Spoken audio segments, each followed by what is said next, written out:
Hello and welcome to our morning edition of Arirang News. We begin with these stories making the headlines at this hour. South Korea's benchmark KOSPI surpassed the 5,000 mark for the first time in its history, as trading opened on Thursday fueled by strong gains in auto and tech shares. The country's economy grew 1% last year despite strong exports as it slipped into negative on-quarter growth in the final 3 months of the year. South Korea has become the first country to fully enforce a comprehensive AI law, introducing strict oversight and transparency rules to boost competitiveness while protecting the public. South Korea's benchmark KOSPI surged past the symbolic 5,000-point milestone for the first time on Thursday, capping a rapid 3-month rally from 4,000. On Thursday, the market opened around 4,980 and rose quickly to pass the 5,000 mark within just a minute. The increase aligns with positivity in the chip sector, with the two biggest companies by market cap, Samsung Electronics and SK Hynix, helping to drive the market upward. Samsung saw gains of more than 125% last year. SK Hynix saw a 274% increase. Their combined market cap represents nearly 40% of the KOSPI. After passing 3,000 for the first time in 2021, it stayed in the 2,000 range for 4 years until the second half of last year. South Korea's real gross domestic product saw a rise of 1% last year, matching preliminary central bank estimates. According to data released on Thursday by the Bank of Korea, real GDP grew 1.5% year-on-year in the fourth quarter of 2025, a drop of 0.3% from Q3, reflecting modest economic expansion amid mixed sector performance. On the expenditure side, exports continue to grow, while private consumption and government spending both expanded. However, the decline in construction investment deepened, weighing on overall growth. On the production side, service sector growth strengthened, but manufacturing growth slowed and construction activity contracted further. Meanwhile, real gross domestic income increased 1.7%, slightly outpacing GDP growth. South Korea has officially put its new AI Basic Act into effect as of Thursday. The government calls it the world's first comprehensive legal framework for artificial intelligence to become fully operational. Kim Do-yeon reports on the new rules and the mixed reactions from the industry. South Korea's Framework Act on Artificial Intelligence Law has come into effect. Starting Thursday, the country becomes the first in the world to fully enforce a comprehensive legal AI regulatory framework. Passed in 2024, the law's goal is to both boost national competitiveness in AI and protect the public. One of the most critical aspects of the new rules is the high-impact AI designation. If an AI system is used in critical fields like healthcare, energy, hiring, or loan approvals, it faces strict oversight. Operators must have human managers in the loop and report their safety measures to the government. Transparency is also mandatory. Companies must now clearly label AI-generated content, including through tools like watermarking, so users know what they're looking at. The measures are now in a testing phase, so it will take some time for the results to become clear. Under the new rules, the Science and Tech Minister must now establish a national AI master plan every 3 years. This ensures the government regularly updates its strategy to maintain pace with the fast-moving tech landscape. Governance is getting an upgrade too. The National AI Strategy Committee has been elevated to a formal statutory body, chaired by the president, and now has the legal authority to deliberate and finalize key AI policies, acting as the country's control tower. But startups and smaller firms are worried. They argue that complying with these complex safety and labeling rules requires money and manpower they just don't have. Critics say that while the US and others race ahead, these regulations could slow down Korea's domestic ecosystem. Recognizing this burden, the government is promising a soft landing. The Ministry of Science and ICT says it will suspend fines and investigations for at least 1 year. They're also setting up a support desk to help companies figure out how to follow the new rules. 김도연, Arirang News. Leading on from that, South Korea is set to fully enforce its Basic Act on AI on Thursday, becoming the world's first country to implement a comprehensive AI regulatory framework. As debate grows over whether the law will guide responsible innovation or weigh down a fast-moving industry, we're joined by Lee Hyun, Professor of Law at Handong International Law School. Professor Lee, it's good to see you. Hey, good morning. It's good to be back on the program. So, Professor, Korea is becoming the first country to fully enforce a comprehensive AI law. And from a legal perspective, is this a bold first mover advantage or a risky move given how fast AI technology is evolving? I think it's kind of somewhere in between because what you're seeing here is basically the Korean government engaging in a regulatory sandbox approach. Basically, what that means is you put the law into place and then you have a transition period. And as you noted in your reporting, the government is going to really delay fining people and fining companies if they don't comply with the rules, because you need to have a transition in terms of this process by which the government will now impose these regulations. So the advantage here for the Korean government is, they want to be a first mover in terms of being able to regulate and then, basically approaching this issue in a very sensitive way while trying to also promote the development of technology. And that's a tricky sort of balance to make between, regulation and protection, but also allowing enough freedom for the companies to be able to develop this technology going forward. The big risk really is this. If the regulations are a bit too burdensome, then the question is, can the Korean government then adjust these regulations so that these AI companies are not going to be hindered with respect to the development because they're competing with other players globally, right? Like OpenAI, like other companies beyond the domestic market. And so as a result, I think this approach tries to straddle both the regulation, but also the development of this technology going forward. Thank you, Professor. And one of the most controversial parts of the law is the concept of high-impact AI, which triggers direct legal obligations. Do you think the standard is legally clear enough, or does this risk creating uncertainty and disputes down the line due to its ambiguity? Yeah, inevitably, whenever you have regulation, it's going to have to be clarified later. And usually what that means is either in practice, but typically through litigation in the courts, whenever these issues then arise, the courts will then have to give some definition to these terms. However, when it comes to these regulations, because you have a year to sort of play this out in the market, then I think these companies and the regulators will then have more time, hopefully, to address these specific concerns. But because this is such a fast-paced development of technology, you're going to have situations where the regulations don't necessarily address these issues in a clear way.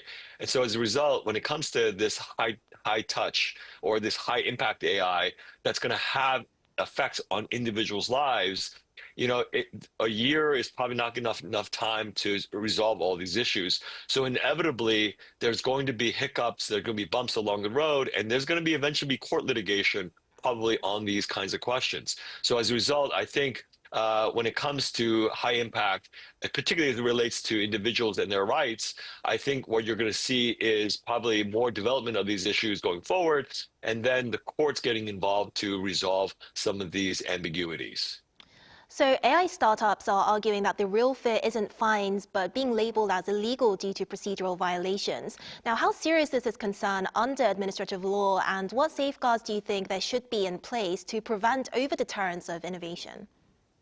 Right. I think this is really the crux of the problem because the government is regulating this industry now, and properly so, because people's lives can be really impacted and harmed by the use of AI. So for instance, right, if you're going through a job application and the company uses AI to, reject you, or a loan application, for instance, or college admission even, if colleges uses AI to determine who's fit to enter a university, these kinds of issues obviously have a lot of impact in society.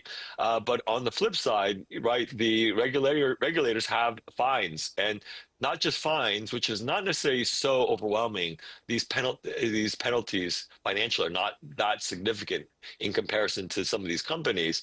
However, there is a damaging element if they're seen to be not complying with the regulations, because in the future, if you're labeled to be undertaking illegal activity, the government may sort of prevent you from receiving more research and development funds from the government. And so I think that becomes probably a big issue for a lot of these tech firms, especially the smaller ones that really are dependent on this technology to be able to access government money. So I think in this case, there is the danger for some of these companies to be able to be labeled as engaging in illegal activity for the purposes of receiving government funding later. Now, there's also some growing concern that domestic firms will face strict enforcement while foreign AI big tech firms remain effectively out of reach. So do you think this new law has the legal tools to address this imbalance, or is reverse discrimination inevitable? Yeah, that's a great question, because this really goes to the extraterritorial application of this rule. What that means is this is a Korean law, but the question is, what reach will this have on some of the big major global tech companies like Meta, like Google, for instance, and OpenAI, who are obviously, all of us know these companies who are engaging in development of AI, and people are using them here in Korea. And so the question really is, can the Korean law reach these companies? Because basically the theory or the application of the law here in Korea is, if you're serving the Korean market, you have to play by Korean rules. And so in this case, these foreign companies like Google will have to then make adjustments and have a presence here, so that if, and the law requires this, they have to have a domestic representative, so that in the event that they are found to be in violation of the rules, that their local representative will be held liable and can address these concerns for the Korean regulators. So in this case, I think time will tell whether or not these big companies will have to make significant adjustments, certainly within the Korean market, but whether or not we'll have an application broadly, I think it remains to be seen. But I think Korea, being a first mover, I think is shaping the policy now going forward for a lot of countries who will now, I think, benchmark Korea's rules and see how they play out for their own regulatory systems. Okay, thank you for joining us this morning, Professor. We appreciate your insight as always. No, thanks for having me.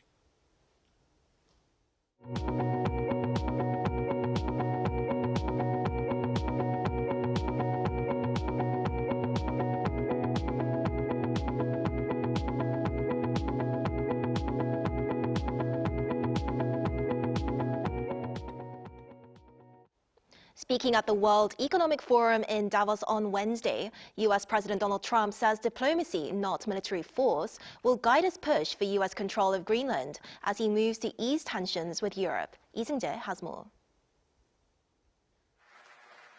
President Donald Trump has signaled a major shift in his controversial push to bring Greenland under US control, backing away from the use of military force while continuing to press his case diplomatically. Speaking Wednesday at the World Economic Forum in Davos, Trump reiterated his belief that Greenland, a semi-autonomous territory of Denmark, must fall under U.S. control for global and American security. You know, when I see what's happening with Greenland, I wonder, because I want Greenland for security. I don't want it for anything else. We have so much rare earth. We don't know what to do with it. We don't need it for anything else. Trump acknowledged that the United States could theoretically take the island through overwhelming military power, but stressed he would not do so. At the same time, Trump announced that he was canceling a planned round of tariffs on 8 European countries that oppose his proposal for Greenland. The decision followed talks with NATO Secretary General Mark Rutte, which Trump described as highly productive. Just days earlier, Trump had threatened to impose a 10% tariff on goods from Britain, France, Germany, Denmark, Norway, Sweden, the Netherlands, and Finland starting February 1st, with rates rising to 25% by June if no deal was reached on what he called a complete U.S. purchase of Greenland.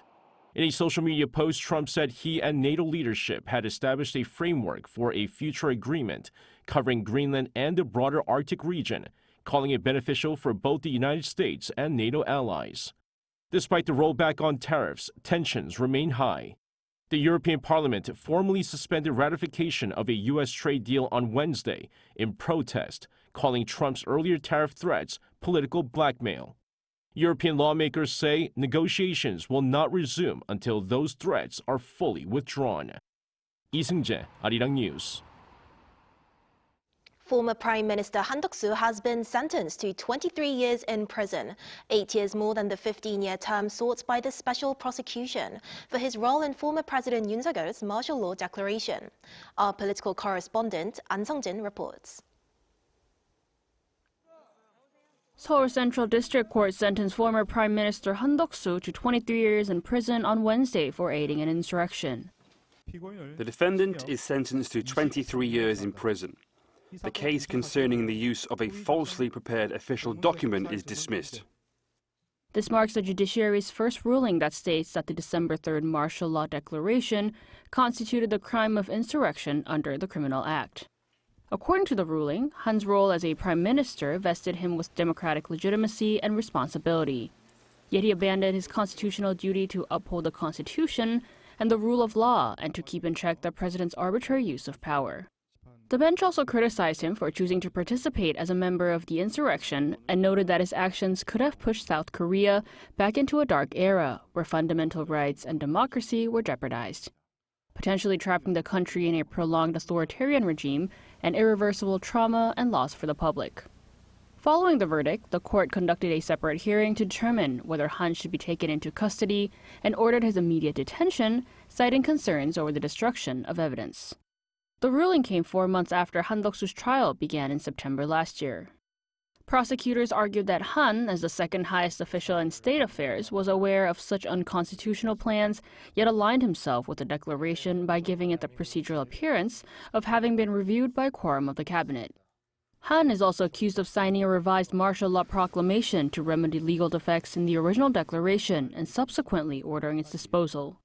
This marks the first time in South Korea's constitutional history that a former prime minister has been taken into custody from a courtroom. The ruling is expected to have significant implications not only for the ongoing trial of former President Yoon on insurrection charges, but also for cases involving other former cabinet members. An Sung-jin, Arirang News. South Korea's antitrust regulator has imposed its first-ever sanctions for collusion involving loan-to-value ratios, fining the country's 4 major commercial banks a combined $183.7 million. Cho Young-eun has the report. The Korea Fair Trade Commission said Wednesday that it fined the country's 4 largest commercial banks, KB Kookmin, Shinhan, Hana, and Uri, a combined 272 billion won, or $183.7 million for colluding on real estate lending limits tied to loan-to-value ratios. Together, the 4 banks account for roughly 60% of South Korea's mortgage market. And the commission said their coordinated limits on LTV ratios significantly curtails consumers' ability to choose among lenders. The commission concluded that the banks' coordinated real estate lending restrictions between 2022 and 2024 violated the Monopoly Regulation and Fair Trade Act. The bank's combined related interest revenue was around 6.8 trillion won. The fine ranks among the largest ever imposed by the commission. According to the KFTC, the 4 banks exchanged printed documents through Excel files containing LTV information in nearly 7,500 recorded cases. Data show that in 2023, the average LTV ratio offered by the 4 banks was 7.5 percentage points lower than that of non-colluding banks, and the gap widened to 8.8 percentage points for non-residential properties closely tied to corporate lending. The impact was particularly severe for small and mid-sized enterprises, which often have lower credit ratings and face greater difficulty receiving unsecured loans or additional collateral. We believe that the biggest problem is that small and medium-sized enterprises and small business owners are facing difficulties because they are unable to secure the funding they need in light of the current economic conditions. The case marks the first enforcement under a revised fair trade law that took effect in December 2021, which introduced a new provision banning collusion through the exchange of sensitive business information. Cho Young-eun, Arirang News. A wildfire burning in Busan's Kijanggun has been 65% contained as of Thursday morning. Authorities significantly ramped up their response to the fire that started in a factory the day before, deploying 17 helicopters and forestry and military and regional fire assets immediately after sunrise. Personnel are fighting through the coldest weather of the season, with temperatures hitting a season low of -7.1 degrees Celsius and strong winds of up to 15 meters per second forecast for the afternoon. Over in Gwangyang, Cheonglanam province, the damage is more extensive from a fire that started on Wednesday afternoon. The blaze has burned through an area the size of 58 soccer fields and forced over 100 residents to evacuate. With the main fire 80% contained, 26 helicopters are now pushing to fully extinguish the flames.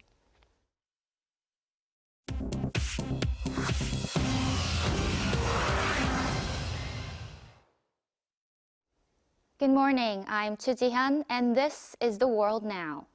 The U.S. Supreme Court on Wednesday signaled it will likely allow Federal Reserve Governor Lisa Cook to stay in her job while she fights President Donald Trump's attempt to fire her. Trump previously told Cook she was fired over mortgage fraud allegations, which Cook denies. No president has ever fired a sitting Fed governor in the central bank's 112-year history.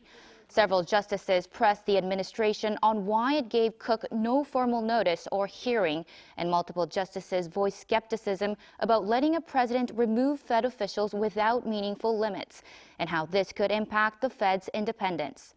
The court expects a decision by early summer.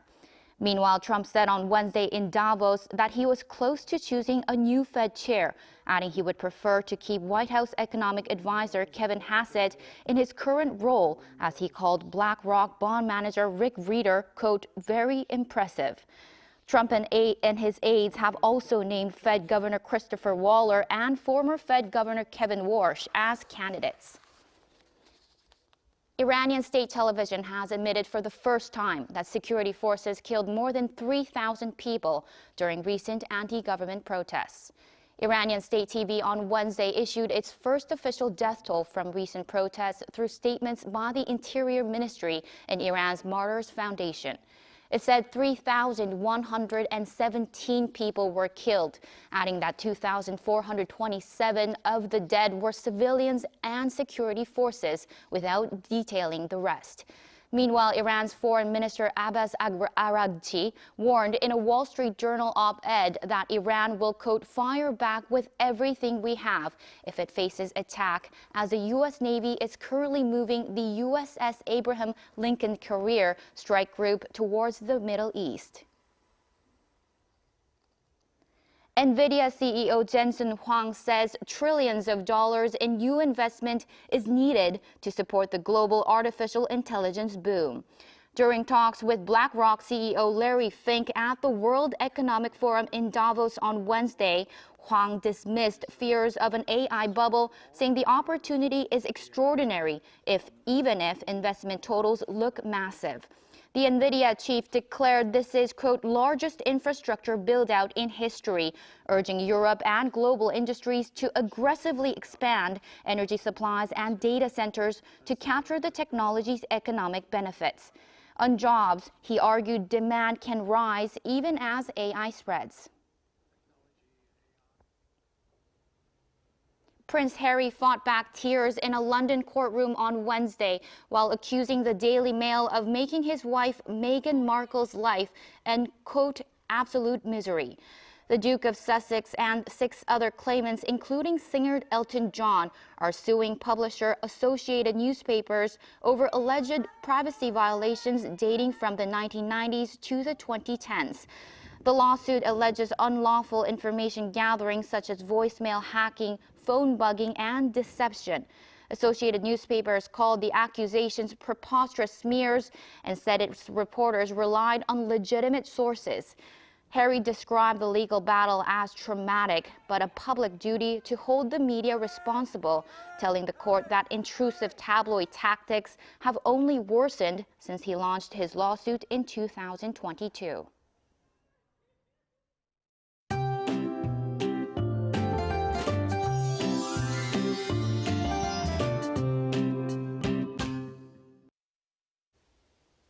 A powerful cold wave continues to grip the country, with cold weather alerts being expanded and upgraded nationwide. This morning was the peak of this cold spell. It felt like minus 20 degrees Celsius here in the capital, and the sharp wind was biting my face even with a face mask on. Korea is going through some harsh winter days this week. Meanwhile, heavy snow continues along the west coast of Jeollado and parts of Jeju Island. Ulleungdo, Dokdo could receive up to 15 centimeters of heavy snowfall. Mountainous areas of Jeju Island and west coast of Jeollado might get up to 7 centimeters, so please use extra caution on the roads. And this afternoon's Seoul and Daejeon will be getting up to minus 5 degrees Celsius. Busan topping out at 2 degrees Celsius. Dry weather alerts remain in place across the eastern regions. And this intense cold wave will persist through Sunday, so please plan accordingly and stay safe.